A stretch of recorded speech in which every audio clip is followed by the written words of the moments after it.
Hi guys, it's Stephanie from Hope Beyond Healing, and I wanted to sit down with you and talk to you a little bit about what it's like living with Ehlers Danlos Syndrome and to answer a couple questions I've gotten. So Ehlers Danlos Syndrome is a connective tissue disorder.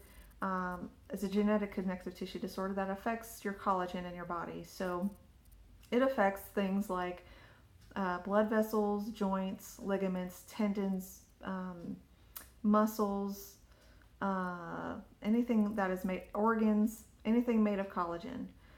So with Ehlers Danlos syndrome, the collagen is faulty, so it doesn't work correctly. It doesn't it malfunctions. So some of the symptoms, I'll just talk about some of the symptoms that I deal with. If you want to look up Ehlers Danlos syndrome, there's probably a lot more. I just know that these are some of the ones that I deal with. So one of the symptoms that I actually, is kind of a weird one, I suppose, but it's called hypodontia, which is I was not born with permanent teeth in the back of my mouth. So if you want to see some teeth, if you don't want to see teeth, like, look away. But so all of these teeth here, all these in the front are all permanent, but these in the back, all those back there are still my baby teeth, and they're like about 42 years old. And some of those fillings that I have in there are actually from when I was a kid, and they're still hanging on. Way to go, Dr. Colby. But so that's just part of it. I wasn't born with permanent teeth. My baby teeth are still there because I didn't have the permanent teeth to push them out. And so try to be really careful about what I eat, not to eat anything too hard. I'm trying to hang on to these teeth as long as I can. You know, I don't want to have no teeth back there. I don't know. Another thing that I deal with is something called like kyphosis. So I have curvature in my upper back. So I'm a little bit hunchback. This is one that's really, it's kind of annoying, embarrassing, I guess. I mean, if anyone knows me and they see me walking around, they may just think I've got really poor posture. I'm just a lazy walker. But that's not the case. Actually, when you see me, that's just, I am fighting really hard to stand up as straight as I can so I don't look disgusting. But it is, it's one of my most painful parts, because trying to hold yourself up when your body just wants to slouch over because your joints are lax in your back, and that collagen, what just affected everything in my, in my back, in my bones up there. And no matter how hard I want to stand up straight, like all the way straight, I just can't. Just physically not. It's just not. Doesn't. It just won't. It doesn't do it. So I just try really hard to not look like the Hunchback of Notre Dame as much as I can, but it becomes very exhausting and painful.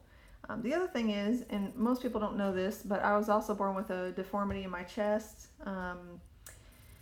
If you notice, I have a scar, but you can't see it, from another surgery I had, but that scar is offset even. It's not even in the middle of my, it's kind of off to the side, and that's because my sternum is actually more on my right side than it is on my left. I have something called like pectus carinatum, and so my chest kind of bows out and then kind of goes down on the left side, so it kind of bows out on the right, kind of up here, and then the other side's kind of lower.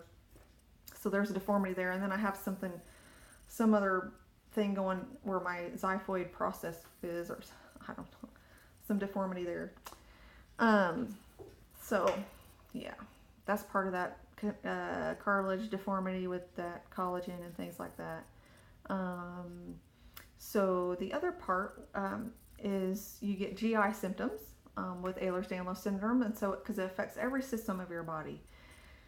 But with this, you get it affects like everything from your esophagus all the way down to your intestines, and so swallowing becomes difficult because the muscles in your throat, your esophagus, are lax, and so they don't.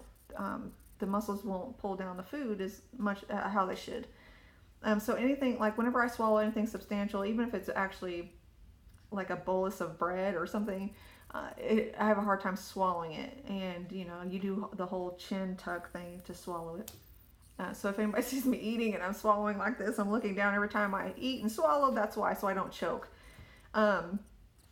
But And then some people, and I don't have this issue at the time, thank you, but get gastroparesis where their stomach becomes paralyzed, and so they eat and they get sick because their food doesn't digest in their stomach.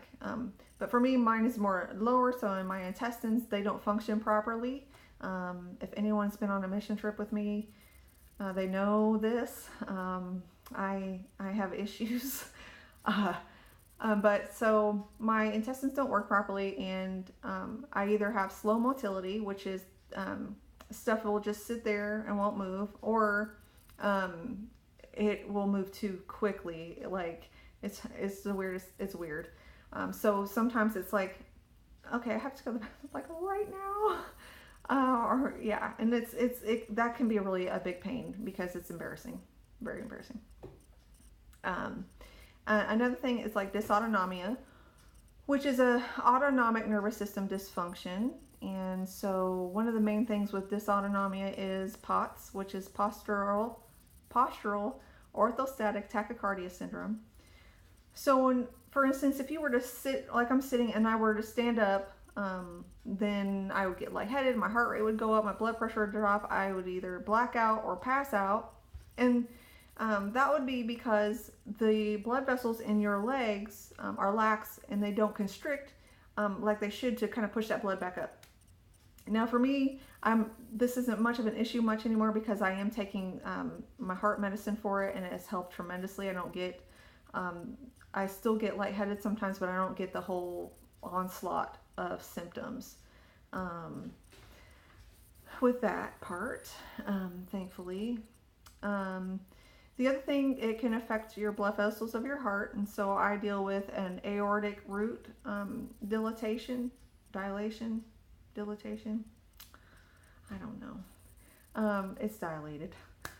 And I just had some more tests done to see if it's unchanged or if it's gotten worse or if there's any other problems like with the valves and things like that, because I've been having some other issues, but we'll see. I haven't got the results back. They're really slow. Slower than molasses.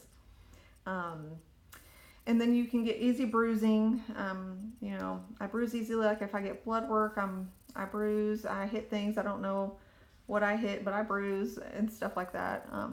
But one of the other main things with Ehlers Danlos is your joint hypermobility. So your joints are hypermobile. So they I'm not going to do it, but because it's not good for your joints and it's not good with my arthritis either. So they're hypermobile. So, like your finger joints bend more than they should, your elbow joints, your knee joints, stuff like that. And so because your joints are lax, you have a lot of subluxations and dislocations, which are extremely painful.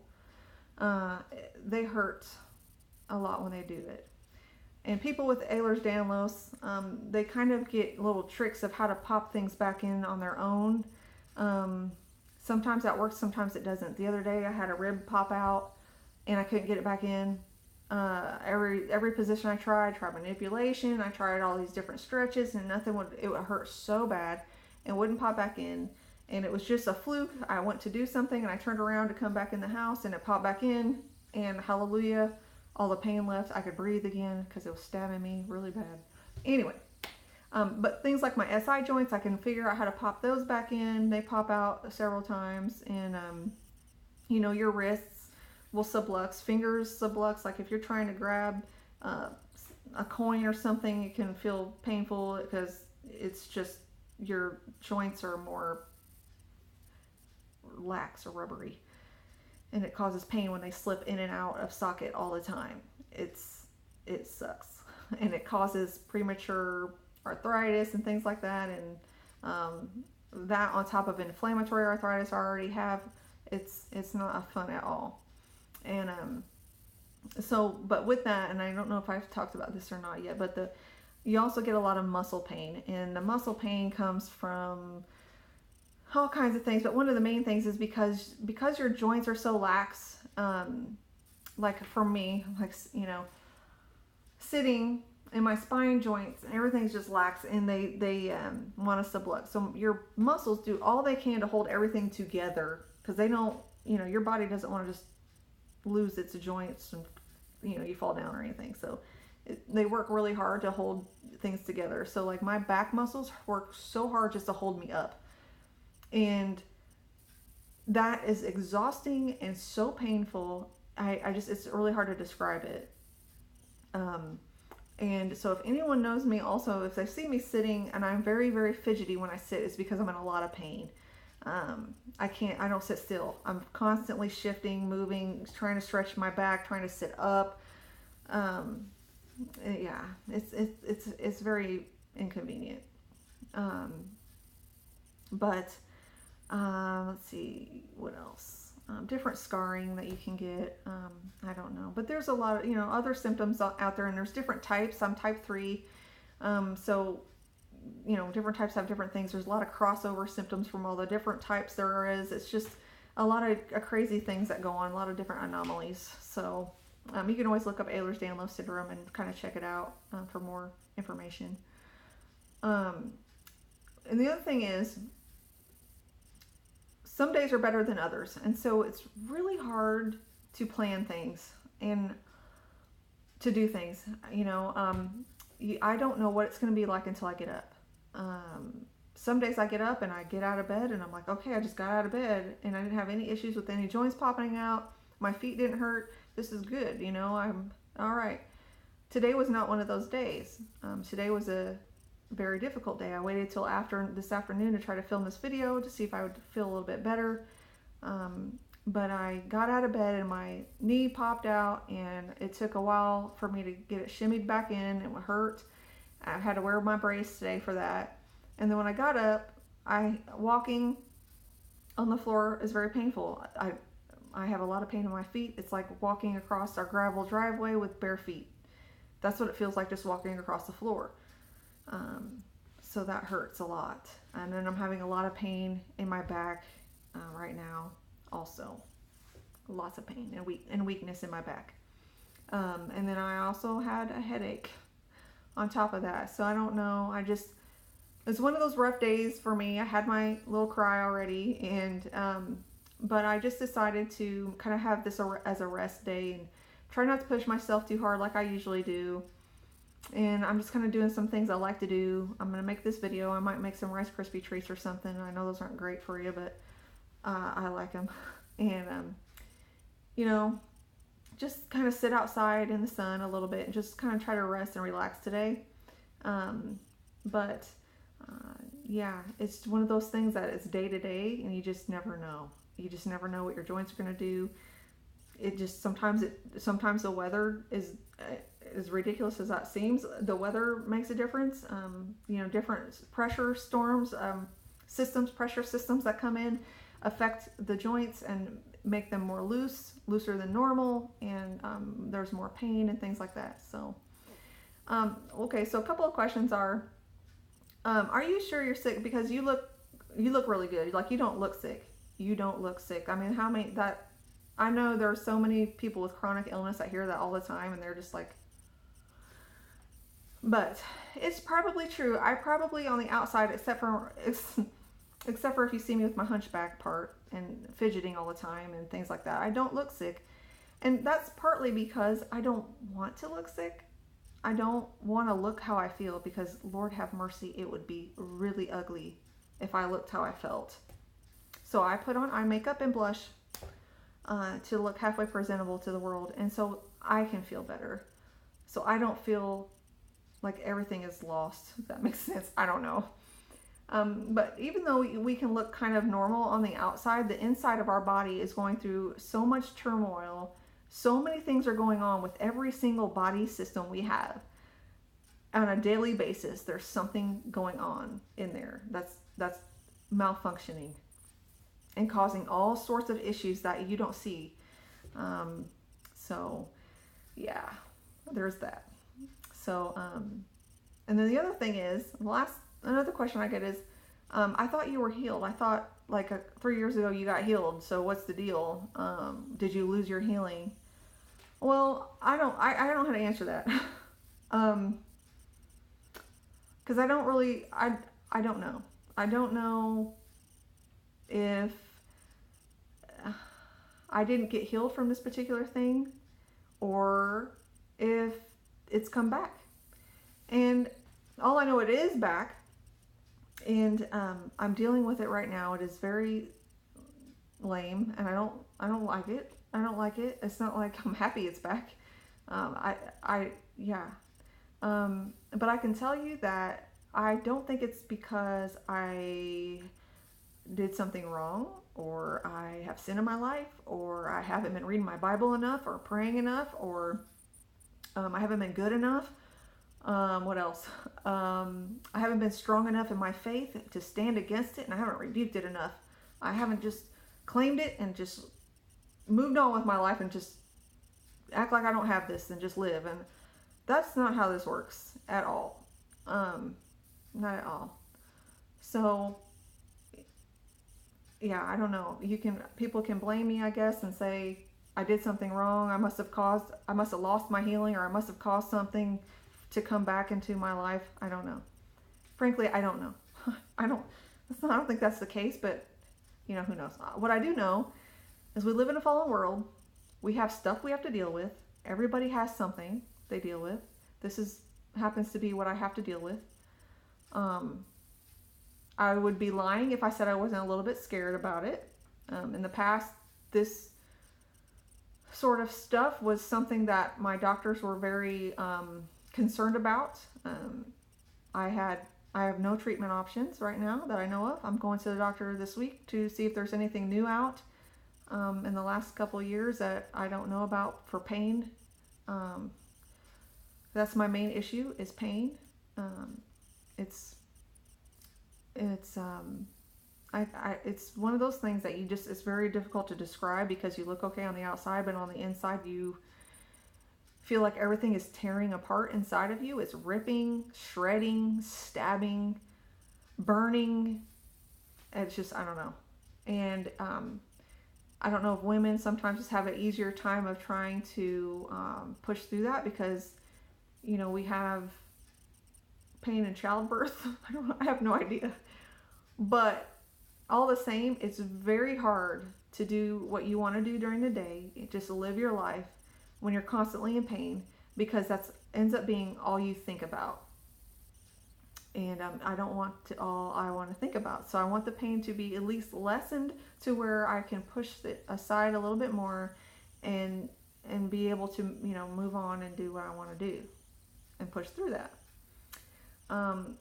What I do know is God walks with me. He says, in the deep waters, I am with you, and He is still with me. He hasn't abandoned me. That's not why I'm sick. He walks with me in this time, and He gives me what I need for the day. He gives me the strength that I need for that day. And if I don't hardly have any strength, to me, that means it's a rest day. He's given me a rest day. If I don't have any stamina that day, or I'm feeling very not good, then I have a rest day. But other than that, when I can do what I do, it's because of God's grace, and He gives me everything I need. And He's, my hope, and my hope is always in Him, and I know He is able, and I know He can. And even if He doesn't, my hope is Him alone, So, yeah. So I try to keep my spirits up. I try to do that, and some days I'm not very successful. Some days I just to be honest, I'm not very successful, but most days I'm successful with that. And yeah. So anyway, I'll stop rambling. If you guys have any questions about Ehlers Danlos, just comment, and I'll try to answer them as much as I can. Or if you have anything else you want to say, go ahead and throw a comment down there. Thanks for watching, and hang in there.